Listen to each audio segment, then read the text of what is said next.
Hey, my name is Priscilla Huffman, and today my speech will be on human trafficking. It will be informative.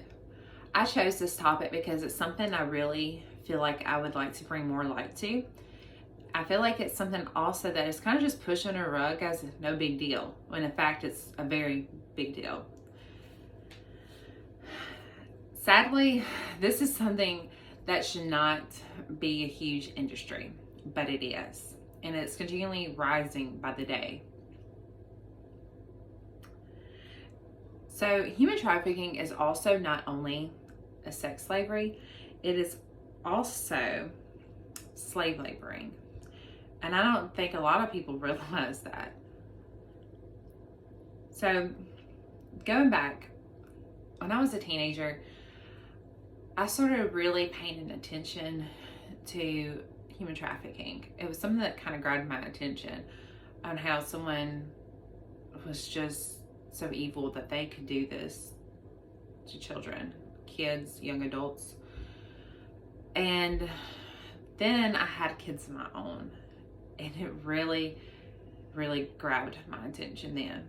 My feelings for it grew so much deeper, because until you have a kid of your own, you really don't just have that kind of love, that you have for your own child.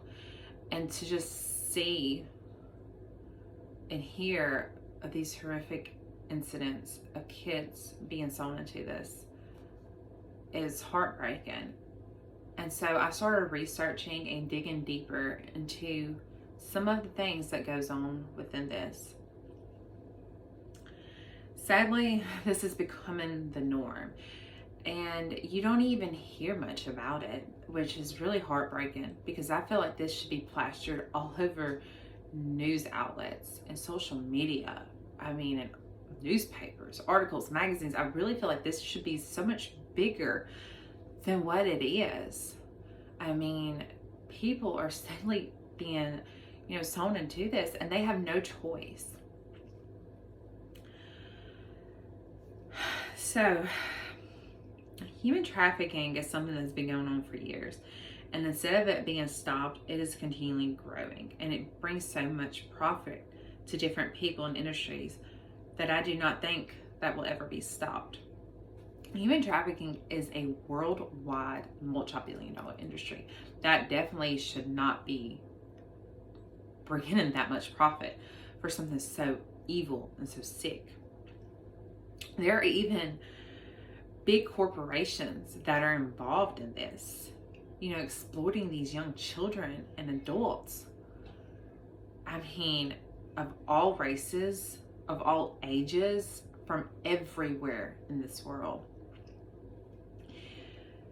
According to the Churches for Life, today human trafficking is a global multi-billion-dollar industry and the third most profitable crime behind drugs and arms trafficking. According to the International Labor Office, there are 14 million victims of labor trafficking in the world today. Labor trafficking is found in almost every industry across the globe. How in the world can something like this be bringing in this much money? Not only are young adults being trafficked, but also so many children. And it's really heartbreaking. I downloaded this graph that I would like to show y'all. I pulled it off of the Texas human trafficking site, and it's showing the types of human trafficking. So adults 18 plus, labor trafficking. Children under the age of 18 is sex trafficking. Adults 18 plus, sex trafficking. Child under the age of 18, labor trafficking. Do you see how children are even more than the adults in the sex trafficking? It's horrible. And then the source of human trafficking funding, one that grabbed me right here, is the federal government. Federal government has a part in this. So human trafficking exploits the lives of so many people, and it robs them completely of their innocence. I mean, after this, the traumatic experiences that they are going through is something that would take years and years resource and therapy to get them through something like this. And so sadly, so many times people don't even make it through this. According to the U.S. Department of Education, the children at risk are not just high school students, but pimps or traffickers are known to prey on victims as young as 9.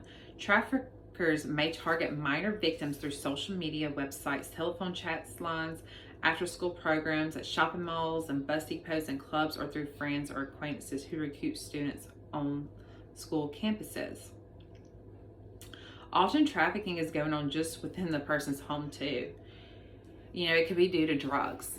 Sadly, you have these people that are so attached to drugs that they will sell their children just to get the next hit. And lastly, trafficking not only happens in homes, streets, etc., but also involves large corporations. This is something that grabbed me. According to Odyssey, there are 45.8 million people enslaved today, more than any other time in world history. The United States Department of Homeland Security has launched the Blue Campaign in light of this growing industry, hoping to raise awareness of the human trafficking that persists in our local communities. A few of these companies that are involved are Nestle, Starbucks, Nike, H&M, and Walmart. Also, HuffPost stated that trafficking for labor exploitation often goes undetected and gets little attention. Immigration officials may categorize immigrant workers who are trafficked as undocumented workers and deport them. Police and labor inspectors may view involuntary servitude or debt bondage in sectors such as archaeological, construction, manual labor, and manufacturing as mere worker rights abuses, and so not justifying a remedy. Prosecutions for forced labor are far fewer than those for trafficking for sexual exploitation, and even those are low. So many people do just not realize how deep this goes, and that was kind of what I was wanting to bring light to you. So I hope that maybe after this video that you'll just want to kind of research for yourself and just see truly how deep this goes. Also, I want to show one more graph before I get off. So, 14,500 to 17,500 estimated numbers of people trafficked into the United States each year.